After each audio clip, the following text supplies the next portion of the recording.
Shalom, honor, praise, honor, and glory goes to YAHAWAH BAHASHAM YAHAWAHSHI. Double honors to the house of Apostle, a great millstone who rule well, and peace, love, and salutation to the YAHAWAH, the house of David. I just seen this new scoop right here on the climate change, and I just want to share this with you guys, and I'll give you guys a precept afterwards. So watch this video, and I'll come with the precepts. You know, you've said recently that these disasters have you wondering if the climate models on which we've all been relying are wrong. What did you mean by that? You know, I think if you described to me what's going on now a few months ago, I would have said you're crazy. Just a few months ago. It sounds like a dystopian sci-fi novel.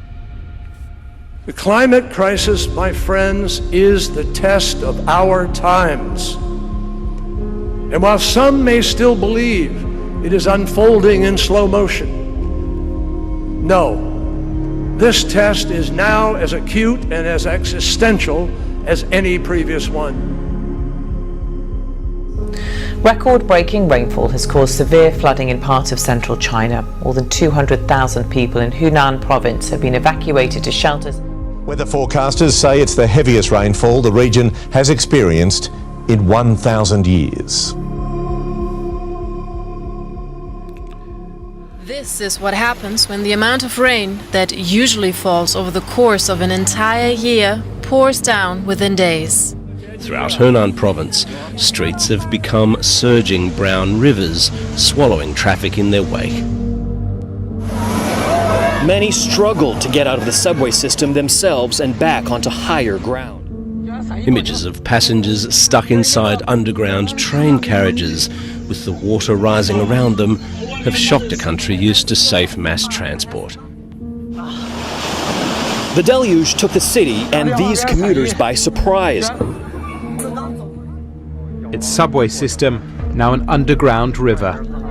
Commuters standing for air.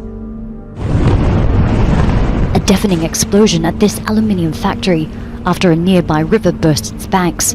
The floodwater mixed with chemicals, lighting up the night sky. And the system was flooded at a frightening speed.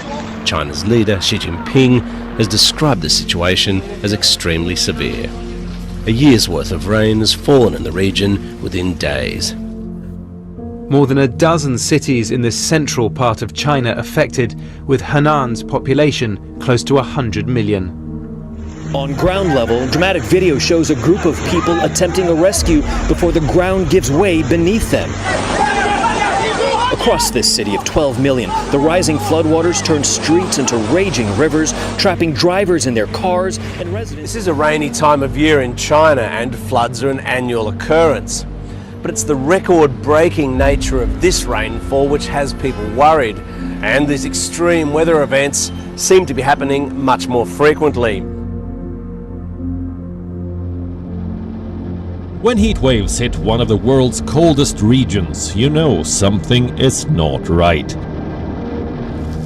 This is Siberia. 20 towns in the region are on fire. Now, this is an area of land we're talking about here which is almost as big as the whole of Wales. More than 1.5 million hectares of land are burning after an unprecedented heat wave hit Siberia. In less than 2 months, the fires have spewed out around 150 megatons of carbon dioxide. Such situations repeat themselves almost every year. We hear similar stories, and it's very hard to understand, what's the nature of these fires. I mean, and why they are repeating themselves almost every year. As we speak, thousands of acres of forests are on fire in Canada, Russia, and the United States. The heat wave is sucking moisture from roots and trees, creating a tinderbox in Siberia, usually one of the coldest regions on Earth. That wind is driving the smoke to the eastern Siberian city of Yakutsk, famous for being the coldest city on Earth. There's no consensus on what caused the fires. Some are blaming the drought, others are pointing the finger at rising temperatures. Burning hotter, faster, and more explosive than ever before. Those flames, coupled with the Canadian wildfires, are blanketing much of the United States with noxious smoke, affecting air quality and triggering health alerts thousands of miles away. With hillsides ablaze, orange, smoke-filled skies hanging eerily, as so many pockets of the American West burn. More than 80 uncontained large fires are burning in 13 western states. More than 2.5 million acres burned so far this year. That's 720,000 some acres more than this time last year. Firefighters say what's unfolding here is more than one disaster feeding off another. Historic drought is the perfect fuel for these epic conditions. But it's climate change creating infernos larger than ever, with vortex of smoke powerful enough to spawn their own weather systems. The unimaginable is becoming routine. We're seeing hot days and heat waves like we've never seen before. Toxic smoke drifts thousands of miles and chokes the east. The sun tainted red in its soupy haze, our planet's beauty and its peril in one. Just shy of 300 wildfires burning, with nearly 2,500 properties on evacuation order. And with the situation growing more dire by the hour, First Nations leaders are joining the growing calls for the province to declare a state of emergency. The water's subsiding in western Germany, but overnight, more flooding in other parts of the country. High water in Bavaria, Saxony. In Austria too, towns, cities deluged. The German Chancellor Angela Merkel has expressed shock at what she called surreal destruction caused by flash flooding on a visit to one of the worst hit towns. It's shocking. I'm tempted to say the German language has no words to describe the destruction that's occurred here. We have breaking news right now. The USGS is reporting a strong 6.8 earthquake that was just off the coast of Panama.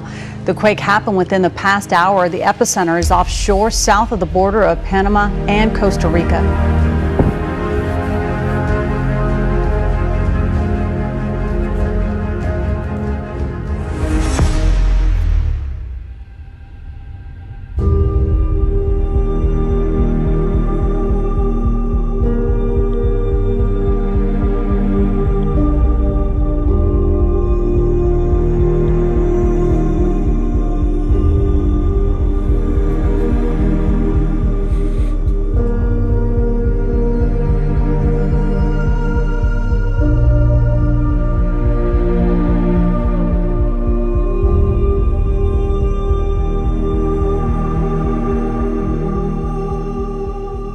Climate scientist at Texas A&M.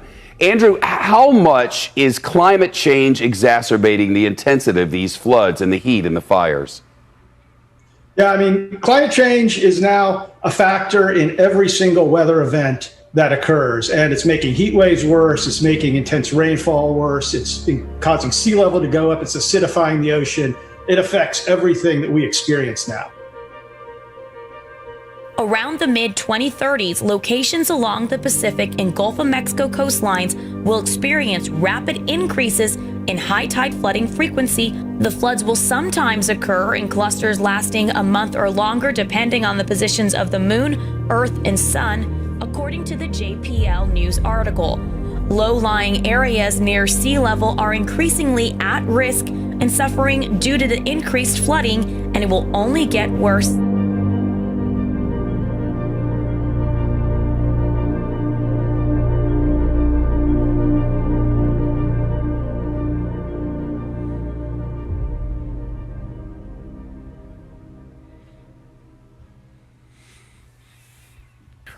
Yeah, man. So you just see right there, man. I got some precepts to back that up real quick. Let's see now. Let's see.